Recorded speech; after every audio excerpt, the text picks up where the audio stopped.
1h e 50 minutos, estamos de volta com o Gazeta Entrevista, conversando com o senador Alan Rick, coordenador da bancada federal do Acre. Senador, conversando com o seu colega Márcio Bittar sobre esse problema das companhias aéreas e tudo, ele falou, Itaã, mas infelizmente isso não é um drama exclusivamente acreano, o seu outro colega também, Sérgio Petecão, falou a mesma coisa, e o Márcio Bittar trouxe um exemplo muito concreto. Ele precisou comprar uma passagem Brasília-Campo Grande. Em cima da hora, R$5.000, Alan. É verdade, tá? Nós participamos de uma audiência pública agora, terça-feira, que foi o requerimento da nossa querida deputada e vice-coordenadora Socorro Nery, na Comissão de Viação e Transporte da Câmara dos Deputados. E lá estavam presentes parlamentares de Roraima, do Rio de Janeiro, que fizeram o mesmo relato, inclusive do Rio de Janeiro, imagine só. E de Roraima, de Rondônia, do Amazonas. Esse é um problema que nós só vamos resolver no Brasil de duas formas. Primeiro, quando o governo federal estabelecer uma regra para o preço do querosene de aviação e quando nós abrimos o mercado de verdade para as low costs, para as companhias internacionais operarem no Brasil e nós termos verdadeiramente concorrência. Você vai mexer com a Petrobras aí, né? Tem que mexer, Itaã, porque se não alterar o modelo de precificação do QAV, as companhias vão pagar um preço caro e vão passar isso para o consumidor pagar. Tem dois aspectos, por isso que eu estou colocando no meu projeto de lei, utilizarmos o fundo, o FENAC, para subsidiar parte do querosene de aviação e estou também tratando da cabotagem de voos domésticos por companhias internacionais, principalmente as companhias aéreas sul-americanas, para que a gente ataque o problema estrutural do querosene de aviação e ataque a questão da concorrência.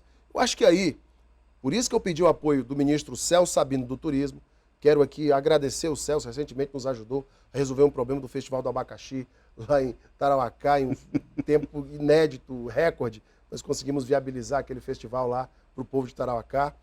E quero agradecer o ministro Silvio Costa Filho, que se dedicou ao tema, virá ao Acre e quer anunciar aqui, se Deus quiser, o alfandegamento do aeroporto de Rio Branco, ou seja, a nossa internacionalização, com todos os processos já encaminhados dentro do Ministério, a nosso pedido, pedido da bancada, e também anunciar a compra do ILS para Cruzeiro do Sul, que foram alguns dos pedidos que nós fizemos. Se Deus quiser, até novembro a gente anuncia essas duas grandes conquistas. Você já fez alguma conversa com Peru e Bolívia para saber se existe uma perspectiva de... Almoçamos com o embaixador do Peru na semana retrasada, com empresários do Acre, um convite, inclusive, do nosso querido amigo, deputado Roberto Duarte, que já tinha feito essa agenda, e disse, senador, é importante isso ir lá para a gente reforçar a questão do transporte aéreo e dos convênios. O embaixador Rômulo Arcúrio foi um grande parceiro para a gente viabilizar as plantas dos frigoríficos acreanos para exportação para o Peru. Nós conseguimos essa habilitação, graças também ao esforço dele, da ministra Tereza Cristina e do empenho aqui também da nossa bancada. Então, foi uma boa conversa sobre isso, o interesse há. Nós temos a rota Andes-Pacífico-Amazônia, que o Acre está inserido.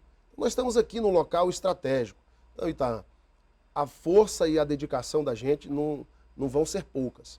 E há um interesse do Peru também, da própria Bolívia, e nós vamos buscar até o fim uma alternativa melhor que viabilize um transporte aéreo adequado para o povo do Acre. Você me deu a deixa para a gente colocar o assunto pecuária em questão, mas eu vou aqui dar voz aqui à dona Mara.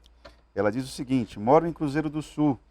Eu gostaria que você perguntasse ao senador sobre a nossa BR-364. Eu sei que o assunto hoje aí é aéreo, mas eu gostaria de saber como está sendo o trabalho da BR, como estão trabalhando ou não. Eu tenho urgência em Rio Branco, mas estou com medo de pegar a BR. De avião não posso pagar, porque está o olho da cara. Qual o nome da senhora?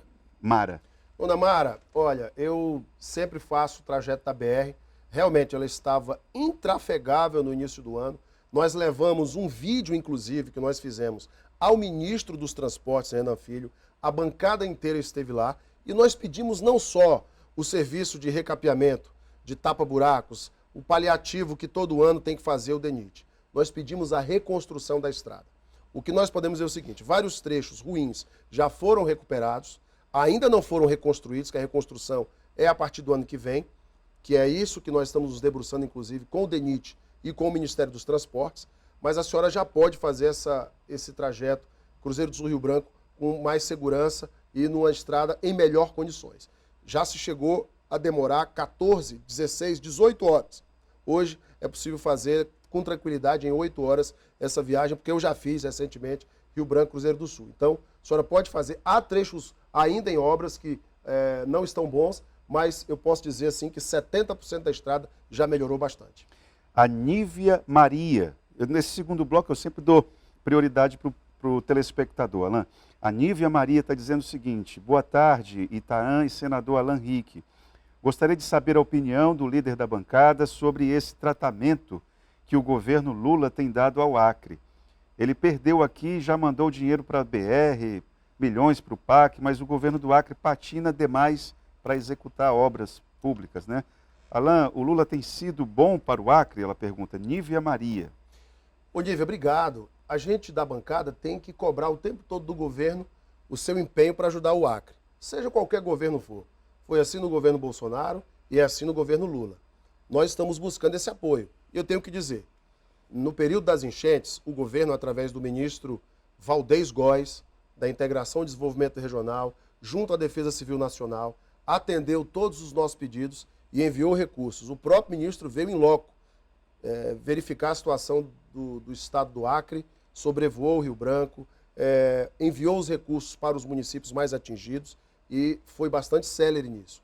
Eu, inclusive, estive em Brasileia no primeiro dia do transbordamento do Rio Acre lá com a prefeita Fernanda. De lá liguei para o ministro, que imediatamente nos atendeu. E esse foi um tratamento muito importante dado ao Acre no Ministério da Integração e Desenvolvimento Regional. Ministério dos Transportes também.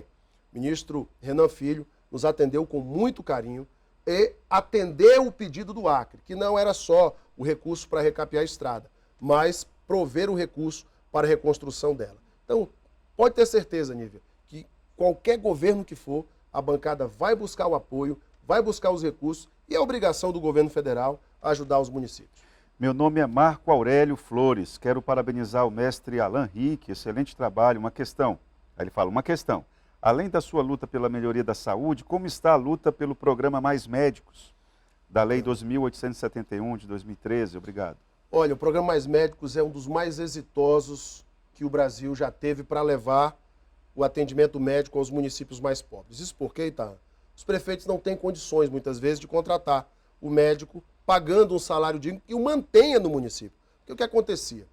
Se contratava o médico, fazia um concurso, ou enfim, uma contratação emergencial, o médico ficava ali um mês, 15 dias e ia embora. No Mais Médicos, não. Esse médico ele é contratado, ele tem que cumprir o prazo, que era de 3 anos, agora é de 4 anos. E se ele ficar os 4 anos, ele recebe um bônus agora no final do período. Por quê? Porque assim você valoriza a carreira médica, você valoriza a manutenção desse médico no interior e ele vai atender aquela população que mais precisa, que é a população dos municípios mais pobres. O Mais Médicos tem esse objetivo, levar o atendimento médico àqueles municípios que muitas vezes não têm um mínimo de atenção nas unidades básicas de saúde, que é o médico da unidade básica, né? Então, é um programa que nós sempre buscamos ajudar. Eu tenho uma excelente interlocução com o programa Mais Médicos desde o nosso primeiro mandato. É um programa, por exemplo, que abre espaço para os brasileiros formados no exterior. Eles são a mão de obra hoje que mais permanece no programa. São dados do próprio Ministério da Saúde. 80% dos médicos formados no exterior que entram no Mais Médicos permanecem até o fim, né? Mais de 80%, 85%, né? Diferentemente de outros segmentos. Mas é isso, o programa Mais Médico precisa ser incentivado, precisa incentivar a carreira médica a atender no interior e nós vamos descentralizar a saúde. É por isso que eu invisto tanto nos hospitais do interior, em melhoria desses hospitais, em compra de equipamentos, em garantir que eles deem condições de trabalho ao médico, ao enfermeiro, ao profissional de saúde. Agora, o que o governo do estado deveria fazer é um plano de cargos, carreira e remuneração, né? Para estimular a permanência desses médicos no interior, né, Alain? Isso é fundamental. Exatamente. Eu sei que não é uma agenda sua, que é do não, governo mas eu tenho estado. trabalhado muito. Para você ter ideia, o drama é tão grande que nós não temos nos municípios do interior especialistas básicos. Vou te dar um exemplo. Endocrinologista, reumatologista, cardiologista, neuropediatra, a questão do autismo. Coloquei uma emenda de 6 milhões para a gente descentralizar o atendimento, contratar, o governo, através da CESAC, contratar clínicas que já fazem esse atendimento em Rio Branco, em Cruzeiro do Sul, para melhorar o atendimento às mães que precisam das terapias para os seus filhos. Já coloquei essa emenda já está empenhada. Se eu não me engano, depois a Lívia confirmar para mim que você foi uma das que já foi paga para a CESAC, para fazer esse trabalho. E quando você tem o médico no interior do estado, você garante o atendimento àquela população que não precisa se deslocar e aumentar a fila numa fundação ou no hospital em Rio Branco. O drama é tão grande, tá, que eu estava falando para você, que nós fizemos um convênio com o Hospital Israelita Albert Einstein, em São Paulo. Em 2021, se eu não me engano, início, a secretária a doutora Paula, nós já tínhamos um pequeno convênio e nós conseguimos aumentar o apoio do Hospital Albert Einstein na telemedicina no Acre. É o atendimento de 7 especialidades médicas nos municípios que não têm esses especialistas. O cidadão é atendido por um médico. Eu estive do Albert Einstein, um especialista extremamente renomado. Para você ter ideia, eu fui participar de uma missão oficial do Senado em Baltimore, nos Estados Unidos, para conhecer a fundo o sistema de saúde americano e também uma das referências mundiais em medicina no mundo, o Hospital Johns Hopkins. Estive lá e lá no Johns Hopkins eu conheci uma médica do Einstein que estava fazendo ali o seu doutorado e uma brasileira do Einstein. E eu disse, doutora, a senhora conhece a telemedicina do Einstein, obviamente, e tal. Eu disse, senador, eu sou uma das médicas que atende Feijó no Acre, graças ao convênio que o senhor celebrou. Você falou de Feijó no John Hopkins. Em Baltimore, nos Estados Unidos. Aquilo foi emocionante para mim de ver uma ação do nosso mandato com a médica do Einstein lá em Baltimore, atendendo os pacientes do Acre. Eu estou em Feijó, não está sabendo já pensou? Sensacional. Ô, Alan, eu queria colocar o assunto pecuária, porque nós já estamos chegando no final desse bloco. Eu queria saber, que todo pecuarista está te assistindo aqui quer saber, como é que está essa situação? Conseguiu a prorrogação? Como é que foi o resultado prático das suas articulações em Brasília? Olha, primeiro fizemos uma grande reunião aqui na Federação da Agricultura e Pecuária, coordenada pelo nosso presidente Assuero Veronês e os amigos pecuaristas, pequenos, médios, grandes, que participaram, que encheram aquele auditório.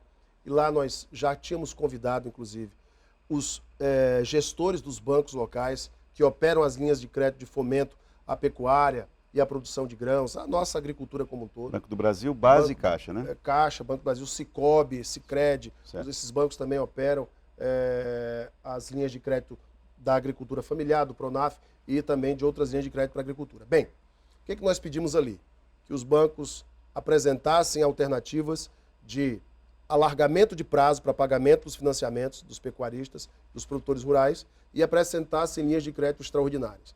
Assim nós fizemos lá em Brasília, reunimos também com representantes dos bancos, numa grande audiência pública, na Comissão de Agricultura e Reforma Agrária, da qual eu sou presidente. Estiveram lá presentes também representantes do Ministério da Agricultura, representantes do Ministério da Economia, do Ministério da Fazenda. Então, ali nós pedimos o apoio do governo para que nos ajudasse, junto aos bancos de fomento, a alargar esse prazo. E lá mesmo o Banco do Brasil anunciou uma linha de crédito emergencial, o Banco da Amazônia também, e disse, olha, os produtores rurais podem procurar os bancos. O Manual de Crédito Rural tem, inclusive, um acompanhamento disso, tem os critérios que precisam ser cumpridos e que nós vamos ajudar o produtor rural que está em situação difícil. O problema maior, então, é com o pequeno. O grande até consegue absorver uma perda, agora o pequeno não consegue.